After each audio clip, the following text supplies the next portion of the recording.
Hey guys, welcome back. And today,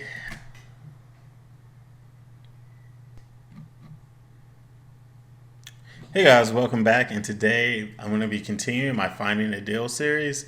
Now, I will say this is going to focus on two tools that I use a lot that I really love, that I know everyone watching may not have access to, but I just wanted you to be aware of it because if you don't have access to the tool, you probably have access to someone who has the tool, right? And I'm talking about a real estate agent, especially a investor-friendly real estate agent.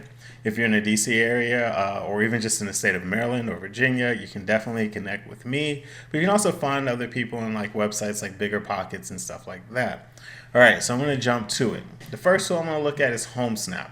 Now, HomeSnap has been around for a little bit. It seems to be pretty accurate. Not a lot of people use it. It's not like your Zillow and stuff like that, but it's there. It's free, and it's really good, especially for agents. It's probably more suited for agents, but you can connect with your clients there. So if you're working with a real estate agent that's an investor-friendly real estate agent, even if you're wholesaling, and I know a lot of people are like opposed to real estate agents that are wholesalers, and a lot of real estate agents are opposed to wholesaling. To me, I believe like I have a mindset that we all can work together. We all can make deals that work for us. Like there are a lot of win-win-win deals, and it should be a win for you, a win for the property owner, a win for the realtor, a win for the buyer. Everybody should walk away from the table feeling good about the deal. So I make sure I keep my circle wide, and that includes wholesalers also. But with that said, this is a tool that even a wholesaler could use. I'm not sure about HomeSnap, but the other one, Remine, which I'll show, they can, but you do have to pay for it. But nothing in life is free. So let's jump right into HomeSnap. Now, start off with what I love about HomeSnap. Now, HomeSnap wasn't all that great. It was kind of like a Zillow knockoff, Zillow, Redfin knockoff. You search for properties. But then they did an update about 3 or 4 months ago that was a huge game changer, which to me made HomeSnap the most interesting. Now, HomeSnap on the surface, you see, I'm dealing with HomeSnap Pro because I'm an agent. I have a subscription with them. And then so far it's been pretty good. I've used them for a while. But you can use the website completely free, but you may not get the level of functionality. I'm not sure. Like I see this is pro, but some things aren't. And I'm not sure what levels are at what. But you can partner with a real estate agent that has those levels. So first thing I'm going to do is look at likely to list. So you see it just turned into this explosive patchwork. Now, I will say this, take this with a grain of salt.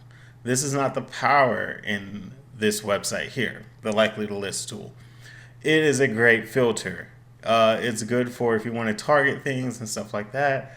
I will say like the big data behind it's probably not really that predictive yet.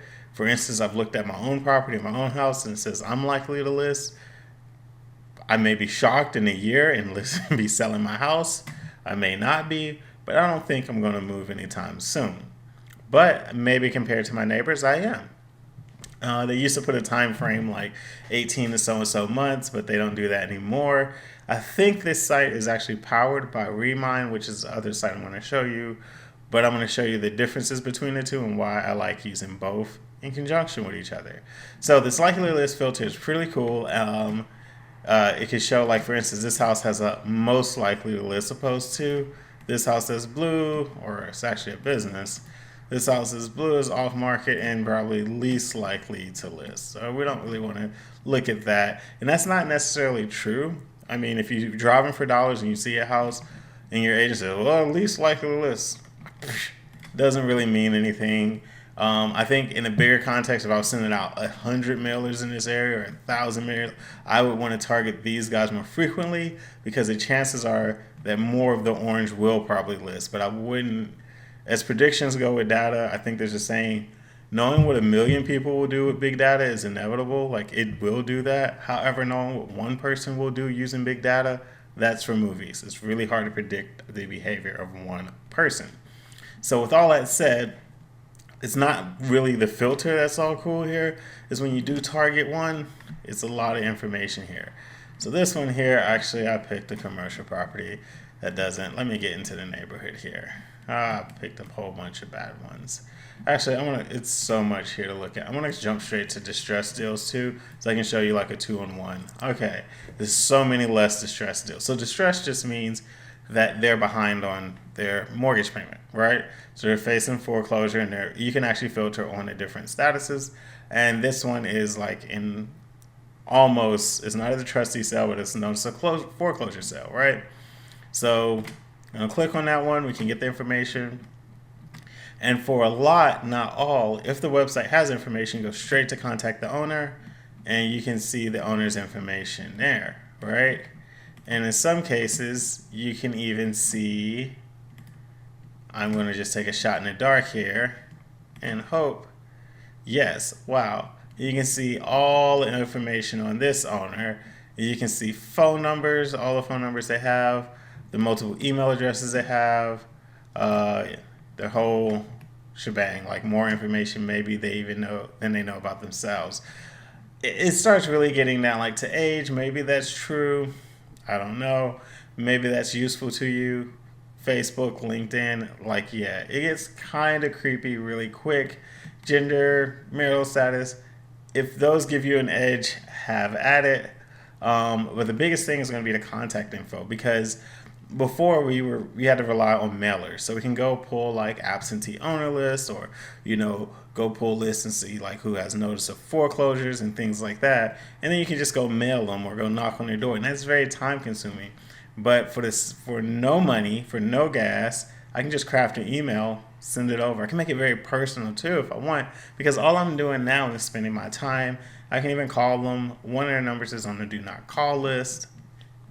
So if you're a wholesaler and respect that, more power to it. I'm a realtor. I have to, so I wouldn't call them. But I could email market, or I can send a mailer. I can knock on their door. So there's a lot of things I could do. So that's the power in that, and there's so many different filters, like last list date, so you can see like when were they listed, why they didn't sell. That's all great. Like this one, you can see sold, and it was listed recently. So maybe that's not the one I'm looking for. This one obviously was listed pretty recent, and this one I can see like, oh, it's been on the market for a while. But for some reason these didn't sell, or maybe they listed a really long time ago. I don't know. But you can filter on those like 3 months, and you can do multiple listings. Like how much equity they have in the house. So you want to start targeting people that have a lot of equity, because then they're more willing to do a deal that's maybe below market, because they don't want to fix it up, but they're still going to walk away with a lot of cash. I'm not going to belabor this. I would say there's so much information in big data that once you find your groove and say, this is my client, this is my seller, this is my buyer, possibly. I don't know if buyer will help you because you're looking for people to sell properties here, but once you have that, you can really start targeting with the big data. All right, so I really went over time more than I wanted to spend on that portion, but there's a lot of good information there. I'm going to switch over to Remine real quick. So Remine shows a lot of the same things, but Remine gets a little bit more granular. One, I can filter on absentee owners. That's a little different. They have a sales score. They used to have time frames with this. They took that out. I get people were pretty upset. You have building type, flood risk. Are they doing Airbnb? This may be really helpful if you're looking for people who are relying on Airbnb properties in your area to make ends meet. They may be more likely to list. So if I did a multiple filter where it's absentee owner, Airbnb, and distress, yeah, I'm calling that person because they may be in some trouble right now. So I can do two filters. I can do like this, and I'm not going to see anything because I already know that I didn't have any distress things in this area. But had I had distress with an Airbnb, I can see the price, even if, so it's really super useful data. Now this is Remine, this is HomeSnap. I think they're powered by the same data because the interfaces are a little the same. But even if they're not, now the whole reason I don't use Remine solely is because they don't have email addresses. So when it comes to like engaging people, like I love click and engage because I just thought that, right? Like my brain just went there. Engage, click engage. But when it comes to doing that, engaging people, it's and using email, it doesn't have the email. It just has addresses. So making huge mailing lists is awesome with this tool.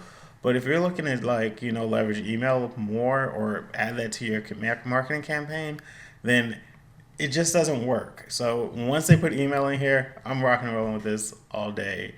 But until then, I'm using this in conjunction. I might use this to identify the home because it has so many more filters.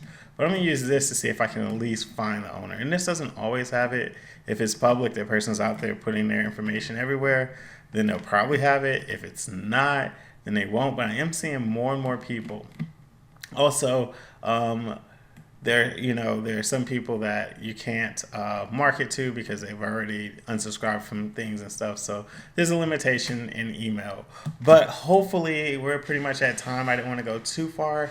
Hopefully, I showed you something that was pretty cool that you can use. I know big data, it is creepy. It's something that's new, but it's here, so you should leverage it as part of your marketing strategy. So talk to a real estate agent. I know I showed you 2 realtor specific tools. If anybody watching this has any tools that they can use to leverage their business that does something similar that's open, I think Remine, like, anybody can use, right? They'll sell this to anybody. I think you probably get discounts being a real estate agent because you're already paying for it with your MLS and stuff like that. They run specials from time to time, but I mean, they've actually given me a pretty good deal, just giving me like a introductory, like, use it for 3 months. So if you want to just see how it works out, they gave me a really good deal. It was kind of expensive. I remember them cutting like a really low price. I used it for a little bit and then stopped using it. They gave me another special. So what I'm trying to say is that you may be able to leverage this. It's not just Remine's not just for real estate agents. I do think that HomeSnap Pro is, but you can use HomeSnap. But again, real estate agents, guys, we're free.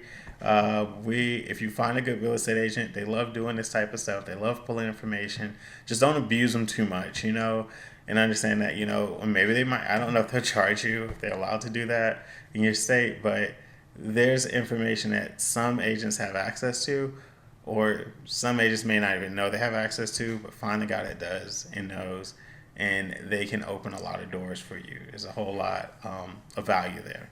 So I'm not going to hold you guys too much longer and with this video, but thank you for watching. If I said something that was useful, please subscribe. I have more videos coming. I'm trying to put them out every week. And also like this video if it was helpful. That helps get this video out in front of more people, which helps more people. So don't you want to be helpful? So click the like button. All right, thank you for watching. Always stay sharp, keep your eyes peeled, and looking for deals.